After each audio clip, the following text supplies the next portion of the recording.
Imagine a regime that didn't just control politics, but tried to reshape reality itself.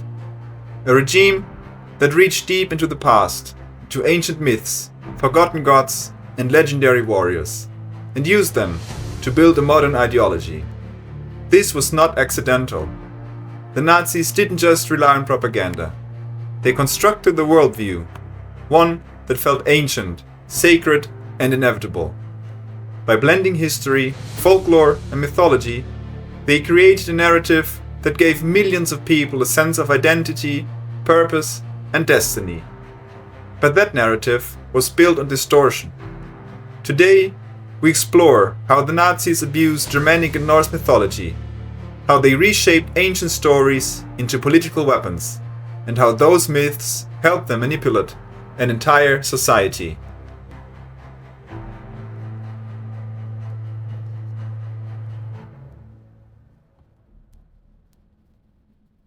Before we go further, we need to understand what a myth actually is. In mythology, myths are not simply fictional stories. They are narratives that cultures use to explain origins, define identity, and give meaning to the world. Myths answer fundamental questions. Where do we come from? Who are we? What is our role in the world? Because of this, myths are powerful. They operate on an emotional and symbolic level, rather than a purely rational one. And that is exactly why they can be manipulated. When myths are reshaped, they don't just change stories. They change how people see reality itself. The Nazi use of mythology did not emerge out of nowhere. Its roots lie in the 19th century, particularly in the movement of Romanticism. Romantic thinkers rejected the Enlightenment's focus on reason, and instead emphasized emotion, nature, and the past. German intellectuals began to look toward ancient traditions, folklore, and myth as a source of identity. This led to movements like the Völkisch movement, which promoted the idea that a people were defined by shared blood, culture, and land. This was the beginning of a shift. Mythology was no longer just cultural, it was becoming political. The work of the brothers Grimm illustrates this transformation. Their goal was to preserve German folklore, but their collections also helped construct the idea of a unified cultural identity. Their stories often emphasized purity, moral struggle, and danger from outsiders. While not political themselves, these narratives became part of a broader cultural framework that could later be exploited. Over time, folklore became something more than tradition. It became identity. Central to Nazi thinking was what historians call the Germanic myth. This idea portrayed ancient Germanic tribes as noble, pure, and morally superior. Much of this image came from Roman sources like Tacitus' Germania, but it was heavily romanticized over centuries. The Nazis took this myth and turned it into racial doctrine. They claimed that modern Germans were the direct descendants of these ancient peoples, and that their purity had to be protected. This was not history. It was mythology, transformed into ideology.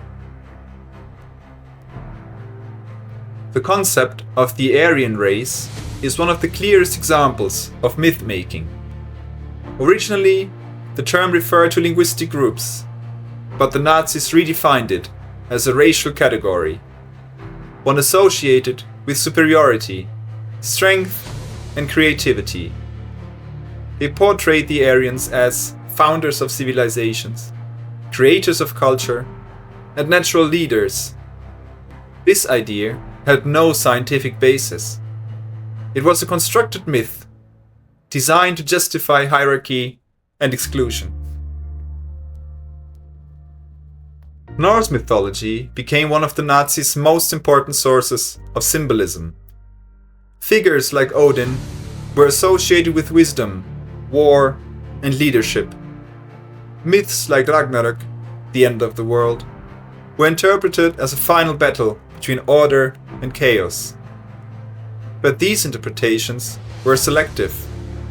In reality, Norse mythology is complex, often ambiguous, and not easily reduced to simple moral narratives. The Nazis simplified these myths. They removed ambiguity, and they turned them into ideological tools. Norse and Germanic myths are filled with warriors, gods and heroes who fight, sacrifice, and face death with courage. The Nazis used this imagery to shape their ideal citizen. The so-called true German was expected to embody strength, loyalty, and sacrifice. This created a culture where war was not just necessary, but meaningful.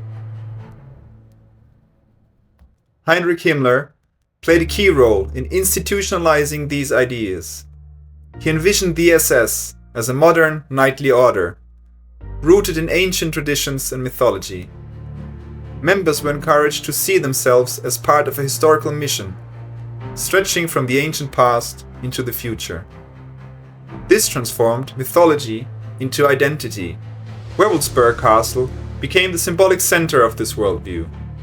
It was redesigned to host rituals and ceremonies that reinforced SS ideology. Architecture itself became symbolic, turning space into a tool of belief. This shows how deeply mythology was embedded into the regime. Runes were transformed from writing systems into symbols of power. The Nazis assigned them meanings related to strength, destiny, and racial identity. These meanings were often invented, but they felt ancient and authentic. This gave the regime a visual connection to its imagined past. The Ahnenerbe sought to prove Nazi ideas through research. They conducted expeditions and studies blending mythology, archaeology, and pseudoscience. But their goal was not discovery. It was validation. History was simplified into a narrative of struggle. Complex realities were reduced to a story of heroes and enemies. This made the ideology easier to understand and more persuasive. These ideas were taught systematically. Children were exposed to mythological narratives through education and groups like the Hitler Youth. This ensured that mythology became part of everyday thinking. Art and film reinforced mythological imagery. They depicted idealized figures and heroic struggles. These visuals made the ideology tangible. Richard Wagner's operas, filled with Germanic myths, influenced Nazi ideology. Hitler saw his work as an expression of the German spirit. One of the most important targets of Nazi ideological control was the younger generation. The regime understood that if children could be shaped early, they would grow up fully aligned with Nazi beliefs. Organizations like the Hitler Youth were designed not just to educate, but to fundamentally reshape how young people understood themselves and their place in the world. From a very early age, children were introduced to a worldview that blended nationalism, racial ideology, and mythological thinking. They were taught that they belonged to a special people, a community, bound not only by citizenship, but by blood, ancestry, and destiny. This idea was reinforced through stories, symbols, and narratives that echoed themes found in Germanic and Norse mythology, such as heroic struggle, loyalty, and sacrifice. The Nazis deliberately used mythological structures to simplify complex ideas. Instead of presenting history as nuanced and complicated, they framed it as a story. A noble people under threat, fighting to survive against enemies. This narrative closely mirrors mythological storytelling, where heroes face dark forces in a battle for survival. By presenting ideology in this form, it became easier for young minds to understand and to believe.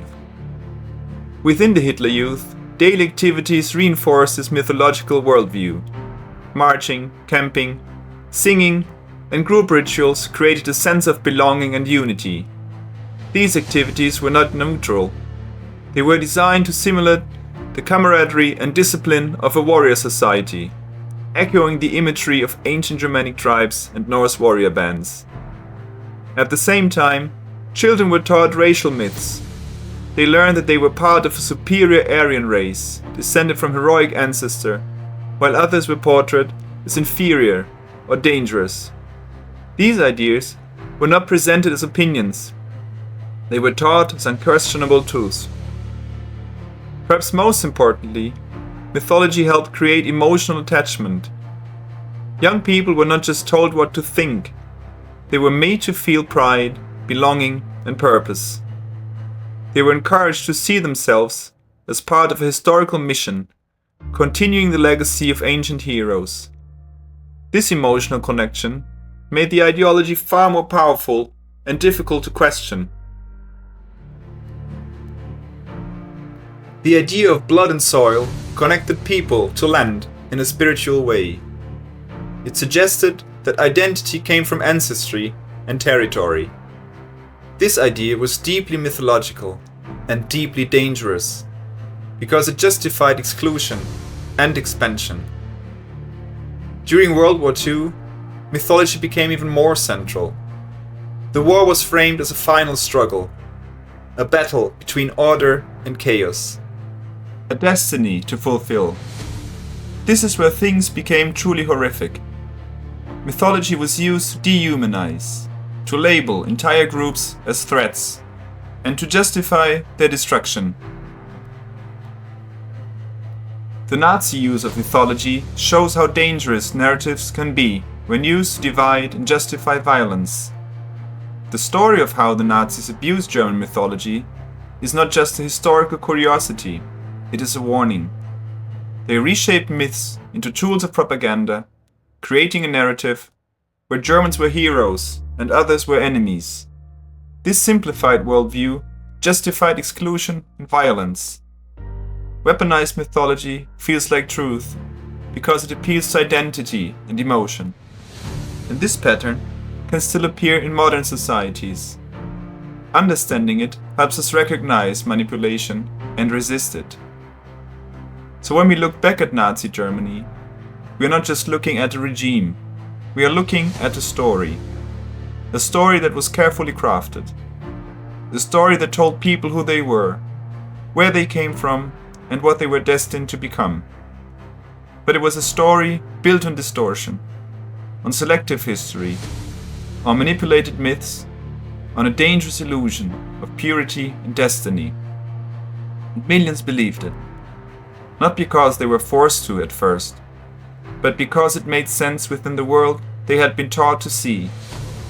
That is what makes this history so unsettling, because it reminds us that reality itself can be shaped, not just by facts, but by narratives. And if those narratives go unchallenged, they can lead people to justify the unthinkable.